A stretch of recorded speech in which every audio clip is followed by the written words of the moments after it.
Good afternoon, Packers fans. Aaron Nagler here with your Packers Daily Chat, coming to you live on the Cheesehead TV social channels. Hope you're having a good Thursday. The Packers were back out on the practice field today with everybody practicing except for one, Josh Jacobs. Like we said yesterday, something certainly to watch for. Jacobs talking to the reporters in the locker room this afternoon, saying that he had another MRI done on his knee on Monday. Though things came back clean, which is obviously great news. He is not practicing, and no telling what this weekend will hold. LaFleur did say he is concerned about the potential for Jacobs' availability. Could be the Emmanuel Wilson game 2.0. We will see. But like I said yesterday, something to keep an eye on. But on the flip side, everybody else is practicing, and that's great news. Lucas Van Ness, for the second day in a row, was out there encouraging signs for his return. The two receivers who had pretty limited participation in the game last week in Matthew Golden and Dontavian Wicks continue to practice. Savion Williams is out there. So Packers in a decent spot when it comes to their health, which is obviously great.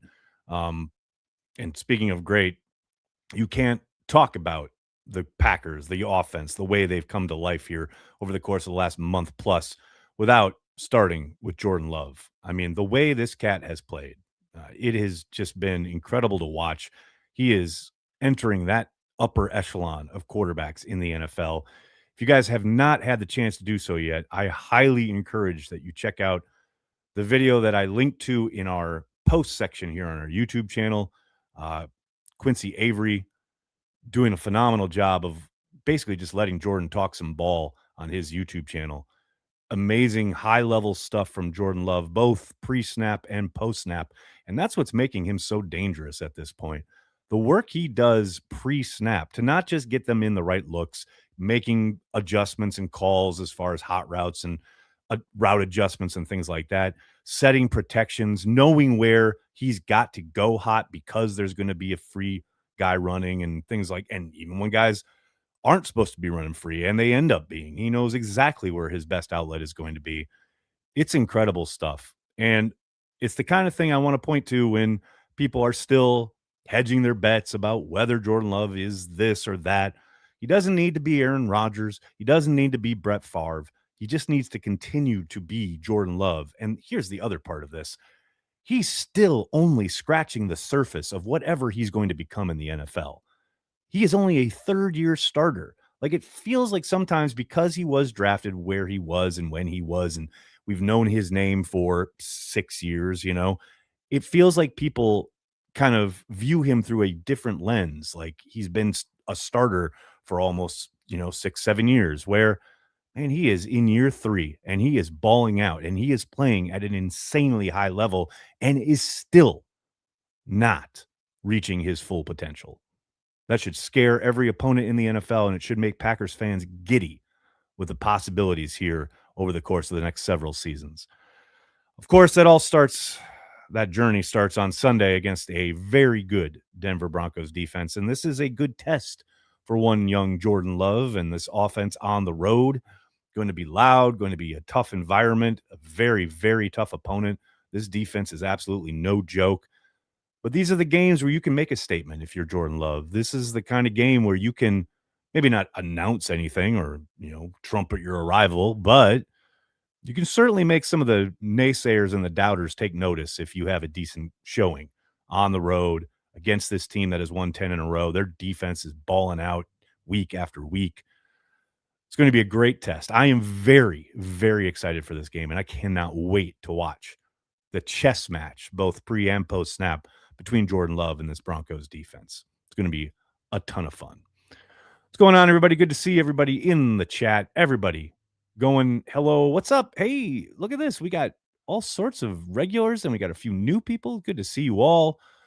Before we get going, you guys know I got to give a shout out to our friends over at ThedaCare. Football season is all about action, and sometimes injuries happen. Whether it's a sprain, strain, or something more serious, ThedaCare Orthopedic Care is here to help you recover like a pro. Their team offers expert care for bones, joints, and muscles, so you can get back to doing what you love on the field or in the stands. Don't let pain sideline you. ThedaCare, proud sponsor of Cheesehead TV. All right, folks, let's get to it. What's on your mind? Starting with Jerry. What's up, Jerry Mannion?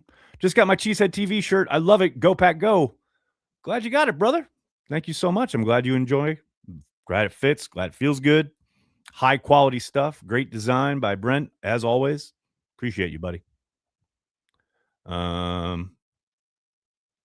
Travis, what's up, man? No one talking about this. Maybe I'm overthinking things, but Chicago did play action bootlegs over 60% of the time, and by design, did it to wear down the defense. I think way more than the boot action and the fact that they were spamming play action. The thing that wore down the defense was being on the field for so long, and so often in the second half. Like, of course, chasing around Caleb Williams is no one's idea of a good time. You know, you probably heard Micah Parsons post game say it was mad annoying, right? But much more so than their play designs or what they were running, just being on the grass 15, 17 plays a drive and then having the offense go 3 and out or score real quickly. That's what we talk about when we talk complementary football. At some point, you got to help your defense out and possess the ball a little bit, let them catch their breath. Certainly, what you're talking about is not completely out of bounds or part of the equation, but I think it has way more to do with the fact that they were on the grass for a very long time in the second half. That more than anything contributed to them like kind of breaking down and really kind of wearing out, as it were. William, what's going on, man? Thanks for the super chat. We get a lot of Broncos games here in Montana. If I'm Jordan, I'm going after Riley Moss. Dude leads the league in interference penalties. You can bet, and we talked about this a little bit in our preview video, myself and Andy Herman. Yeah, there's zero doubt that's the guy you circle, right? On the other side, you kind of want to leave it alone. But this has kind of been the case. Every team that faces the Broncos knows the MO here, and they know that's the guy they want to target. And yes, he has 100% certainly gotten caught being physical at the point of attack, grabbing receivers, etc. But he's also broken up a ton of balls, and he's also kind of sneaky scary when it comes to taking the ball away. So I understand exactly that is going to be a plan, right? You're going to try and get whoever kind of soloed up on him and try and take advantage, but it's not as easy as just go after this guy. Like, he can make plays and he is talented. So certainly there will be hopefully some opportunities there. No doubt about it. Complicated fella. You're not totally incorrect. Fans that grew up with Favre and Rodgers thinks it's standard to play at their level. Expectations are very unreasonable. I mean, you want your quarterback playing well. I don't think that's unreasonable, but yeah, to have top 5 quarterback play each and every week for years on end, that's rarefied air. And Packers fans have gotten used to it. There's no doubt about it. And what's insane is they could be on their way to doing it again. Pretty nuts, right? Marcus, thanks for checking out the stream on Facebook, man. How big of a difference is this offense with Jaden Reed? My gosh, with him and Watson on the field together, it just opens up everything. Couldn't agree more, man. And what's so exciting is you only started to see a little bit of a hint of it in that Bears game. But you saw how quickly they got Reed involved. And it's very clear he is going to be part of the plan, right? As he should be. But yeah, after such a long time away, I thought there'd be a little more easing into having Reed on field and involved, and that certainly wasn't the case, man. First drive of the game, he was involved. And I do like the way they got him involved right away in the run game as well. 2 end arounds, both of them went for decent yardage. If for no other reason, that puts that on the radar of every defensive coordinator. You start maybe using that action against people. Oh, here he goes. They're going to hand it off, and then they don't, and they boot the other way.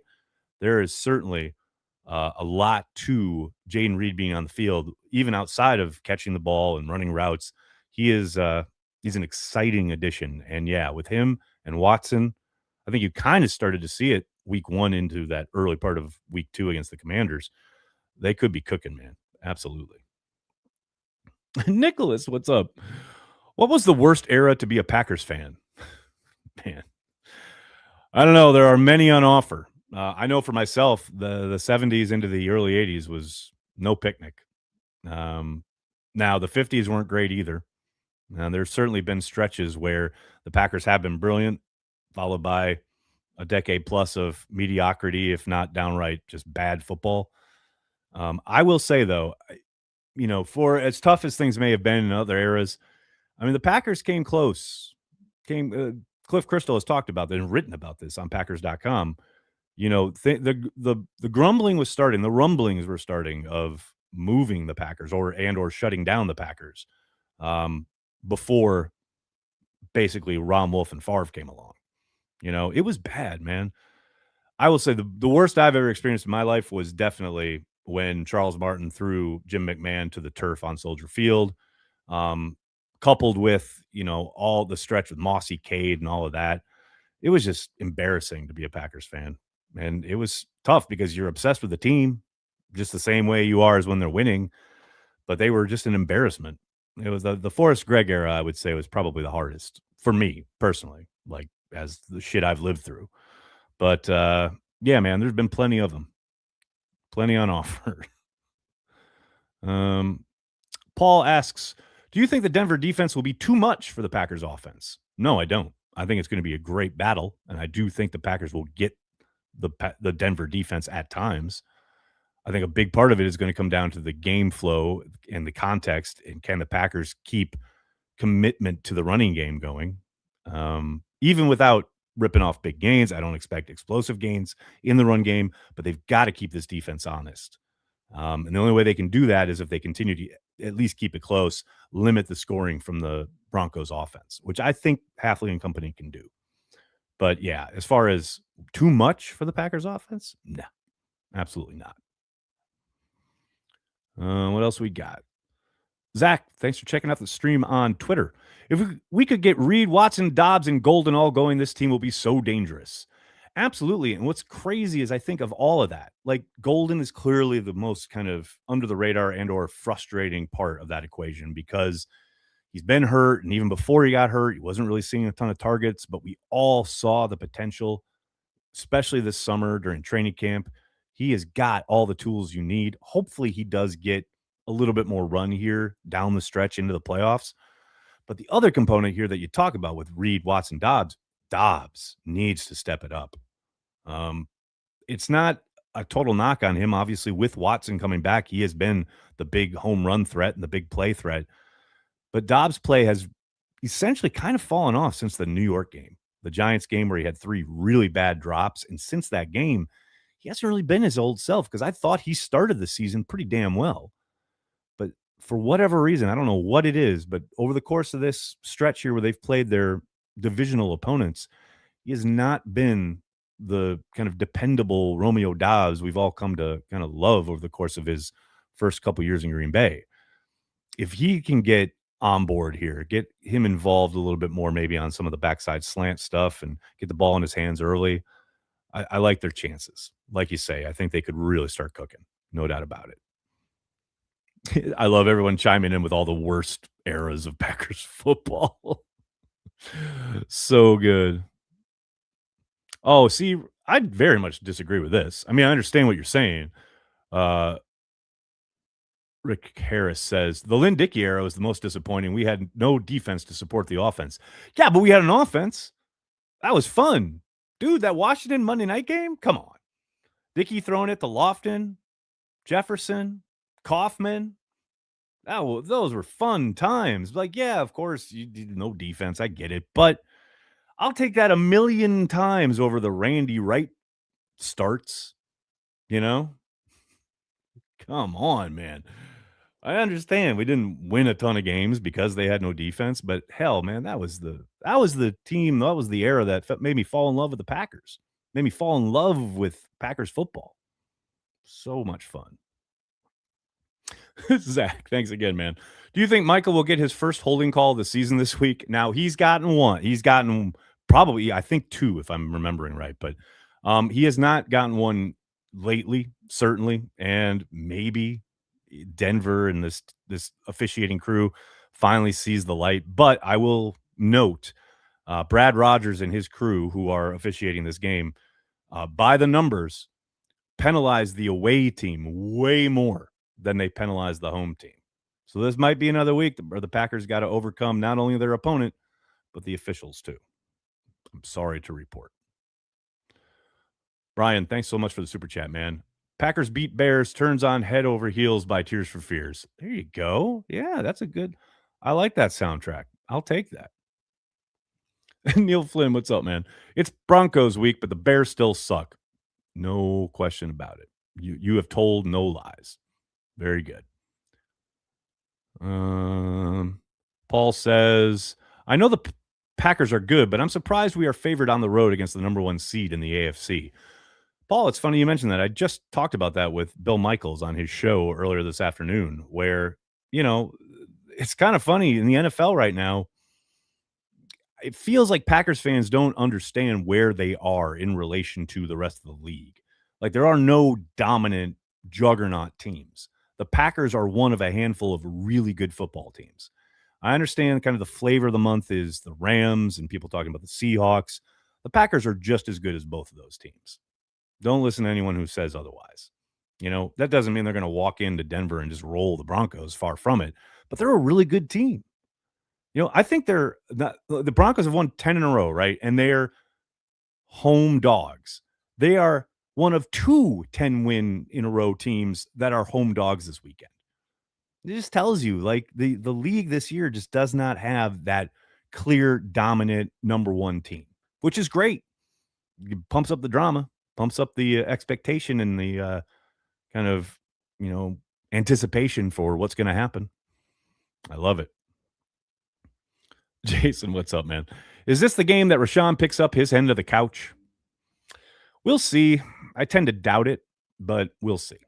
They definitely need more from Rashawn. There's no doubt about it. And I know if you were listening to Jeff Hafley's press conference, he just talked about Rashawn and what he's being asked to do and how well he's playing the run. And certainly they are not getting sacks or pressures from him the way they would like. But, you know, he's saying that they don't have as many opportunities because of the way teams play them, etc., which is all very fair and true. But you are, you know, sending him out there having, you know, a decent amount of your salary cap space dedicated to him. You would think you'd get a little bit more bang for your buck. So I don't think questions about Rashawn are out of bounds, but sure feels like Hafley is confident in what he's doing. And that's good enough for me. Yeah, this is very well stated. The Packers can beat anyone. I hope it's just not themselves. Very true. Although that's something else I talked about with Bill this afternoon. Like early in the season, they were killing themselves with penalties, tons and tons of penalties every game, lots of pre-snap stuff.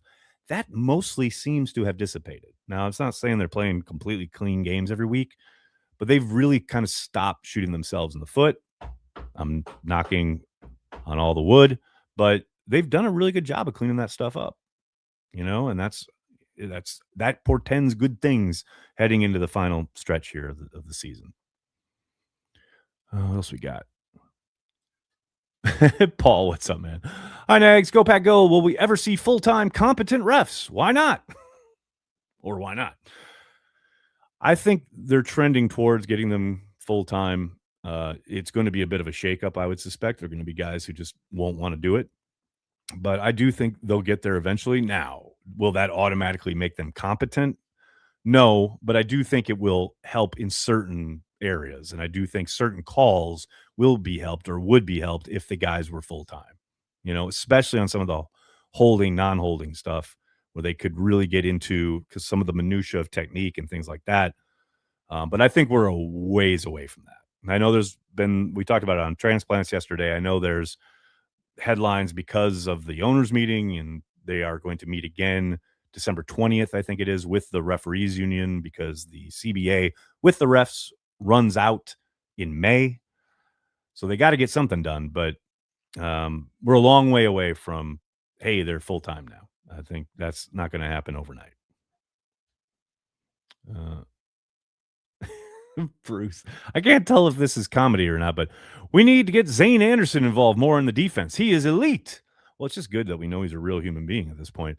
I like Zane. He stepped in very well last year when called upon, but there ain't no way on God's green earth you should be taking off Xavier McKinney, Evan Williams, or Javon Bullard, which is one of the 3 you'd have to take off to get Zane out there. And there ain't no way you should be taking off any of those guys.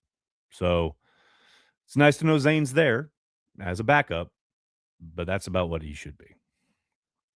Nicholas, what's up, man? Having a good defense still feels weird to me. Dude, you are preaching right there. It is so odd. It's so weird.